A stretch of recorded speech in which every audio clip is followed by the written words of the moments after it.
Hey guys, welcome to MNMM PT NAATI. Today's video is about PT Core Summarize Spoken Text, part of your listening section, the very first question type in your listening section, Summarize Spoken Text. But this video is only for people who are going to give their PT Core test. So if you are going to give PT Academic, this video is not for you, okay? And if you are after PT core coaching or PT academic coaching, or if you are after NAATI coaching, whether it is NAATI Hindi, Punjabi, Gujarati, you can always message us on Facebook or Instagram. Simply search for M and MMPT NAATI, or in the description below, you'll find links for Instagram and Facebook Messenger. Just go use those links, go over there, talk to us about your preparation, the help you need, the coaching plan, so that we can help you in the best possible way. Now, let's start with this topic, Summarize Spoken Text for PT Core. So, the reason I want to touch base on this topic today is because a lot of people confuse themselves. They would ask someone who is giving PT Academic.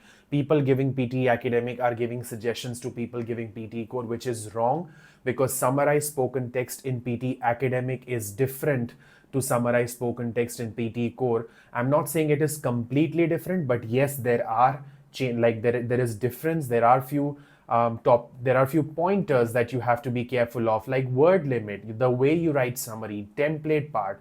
So you cannot just blindly follow the people who are going to give PT academic test, because that is not the right way.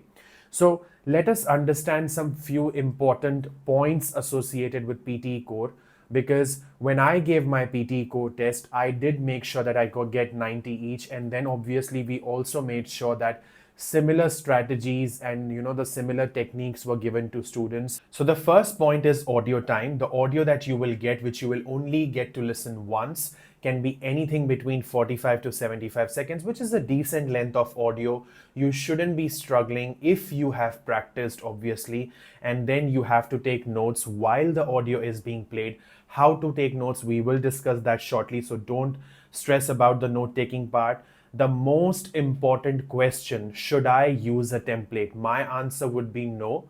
Do not use a template, because the word count is very, very low in Summarize Spoken Text. We will talk about it. And in such a low word count, if you write down template, you will not be able to cover a lot of content from the audio, and then you will not get your desired score. Hence, using a template is not a good idea. However, I will give you a brief structure which you can follow, pretty similar to template, but not exactly a template. But if you follow that structure, you'll be in a position to get your 90 each done.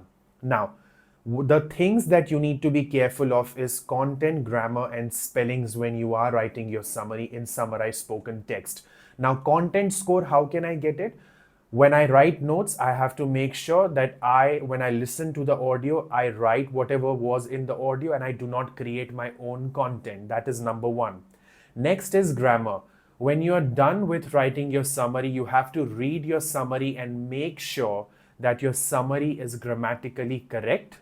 It should make grammatical sense, and the spellings need to be correct as well. Whether it is British spelling or American spelling, that is fine, but it needs to be correct spelling, okay? This is the template or the structure. So if you look at it, it is not really a template, but still something you can follow so that you get your desired score. Now, what does it say? First sentence from the notes, full stop. In conclusion, comma. Second sentence from the notes. Now, first of all, let us understand what is note taking and how it needs to be done in Summarize Spoken Text for PTE Core. When you listen to the audio, what you have to simply do is write down two meaningful phrases or sentences from the audio. Now, phrase means what? If you have written the complete thing from the audio, it is a sentence. Let's say the sentence is too long. For example, the sentence is, summer has started in Australia, and in the south part of Australia, the temperature has gone up to 40 degrees Celsius. So let's say this is the sentence. Now, this is an extremely long sentence, and if you are in a position where you are unable to write down the complete sentence, the entire sentence from the audio, then what you can do in that case is you can just write a part of that sentence, which is called phrase, but whatever part of the sentence you have written, it needs to make sense. Let's say you only write summer has started in Australia. Now, it is not the entire sentence, you've only written a part of it, but it makes sense and hence you are in the safe zone. So, this is the difference between sentence and phrase. Now, when you listen to the audio, what you have to do is you have to write down two meaningful sentences or phrases from the audio in your notes. So, the first sentence you write is something you'll write first, then you put full stop. Then you write in conclusion, just so that you're telling the system that you're also concluding your summary. Then put a comma and write down the second sentence from the notes, full stop. If you follow this structure, which is not really a template because it doesn't have a lot of template words, but by this way, you are writing a perfectly structured summary where there is a conclusion, you will stick to your word count, and you haven't written a lot of template words, which is why you will get a good score. Now, the next thing is I will play an audio. What you can do is you can be ready with your notebook and your pen. Take notes. When you listen to the audio, try to write two meaningful. Make sure that you write down this word in your notes. Meaningful sentence or phrase from that audio. Once your note taking is done, then you can look to the next part of the video and then you can check what notes I have written and how have I written the summary using those notes. Let's start the audio now. Today, we turn our attention to one of the ocean's most magnificent and vital ecosystems, coral reefs. These underwater rainforests are not just spectacular in their beauty, but they are crucial for the health of our planet. Coral reefs, though covering less than 1% of the ocean floor, support an estimated 25% of all marine species. They provide critical habitats for a diverse range of sea life, from fish to invertebrates. For instance, the Great Barrier Reef, a World Heritage Site, is home to thousands of species, some of which are found nowhere else on Earth. However, these ecosystems are under threat. Climate change, pollution, and overfishing have led to widespread coral bleaching and reef degradation. This loss has profound implications, not just for marine life but also for human communities that rely on reefs for food, tourism, and coastal protection. Preserving coral reefs is more than an environmental concern. It's a crucial step in maintaining the ocean's biodiversity and our own livelihoods. It requires global efforts, from reducing carbon emissions to implementing sustainable fishing practices. By protecting these vibrant ecosystems, we're not only safeguarding marine life but also ensuring a sustainable future for generations to come. All right, so let us now discuss about the notes that I have written from the audio. Now, I again made sure that I need two meaningful phrases or sentences from the audio so that I can write a proper summary. So the first thing I've written from the audio is, these underwater rainforests are not just spectacular for their beauty, but they are crucial for the planet. Now, this is something I have written from the audio. Okay, so obviously it is written exactly the way it was said in the audio. I haven't made any changes because note taking is all about you writing what you heard. You can't make any changes while you're writing notes, right? Now, the second thing I wrote is they provide critical habitat.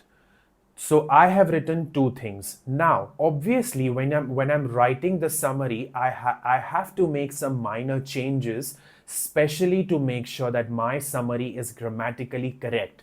So if you have to make minor changes the way I have made, which I will share very soon, it is absolutely fine. I'm not saying change the entire summary, but one word here, one word there, if you've changed because obviously it was not fitting or it was not making grammatical sense, do not hesitate in doing that. Okay, so now let's use these two notes, the sentences from the note taking, and write down a summary.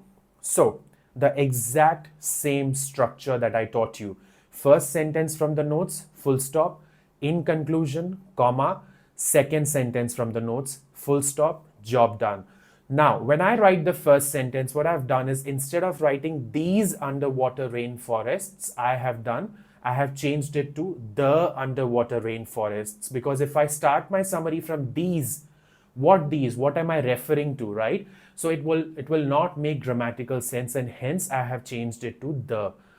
The underwater rainforests are not just spectacular for their beauty, but they are crucial for the planet too. Now I've added a word too because that is grammatically correct. Because they are not just good at one thing, they are good at the other thing as well. That's why two was added. Okay, so now this is a minor change, adding one word, changing these to the, that's a minor change, you can do that. Then in conclusion, comma, they provide critical habitat. In the second sentence there was no need for me to make any changes, and hence I have not made any unnecessary change because it's not needed. And in terms of word count, I have written 24 words, which is definitely between 20 to 30. That means I have made sure that I've followed the word count criteria. I have followed the structure that I've shared with you guys, writing two sentences, and the second one has in conclusion, which means the system knows that I've concluded my summary.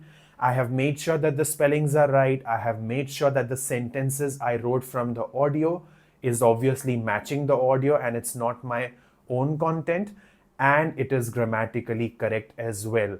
So if you take care of these things, as in your content, your grammar, your spellings, your word count, the way you have written the summary, the structure, you will get a perfect score. Okay, because you have to make sure that you are right, you're following all these criterias, otherwise your listening and writing score will be affected. But what we always do with our students is, now every student has their personal Telegram group. Let's say your name is Ashish, for example. You will have your personal Telegram group and the name of that group would be Ashish PTE. Now in that group, there is no other student. Only Ashish is the student there and has two teachers, Mohit and Manmohit, in that same group. Now, what is Ashish? What is his job? His job is to follow the study plan. Whatever number of questions are expected out of him on that specific day, he has to do it, put it in that group, and we will personally check every single question, whether it is summary, whether if there are audios, anything, we will check it and give him feedback all 7 days a week in his group, so that nobody else is looking at his work, no other student is looking at the work, no other student is aware of the feedback he is getting. This is how personalized feedback is given to every single student. Doesn't matter you do PT core or you do PT academic, you get personal feedback. So if you think this is something that can help you, which is personalized feedback, do get in touch with us. We don't give feedbacks in groups because that is not something we believe in. So if you think this is something you can seek out of us, this will help you, do get in touch with us using Instagram, Facebook, and we are more than happy to help you. All the very best with your preparation.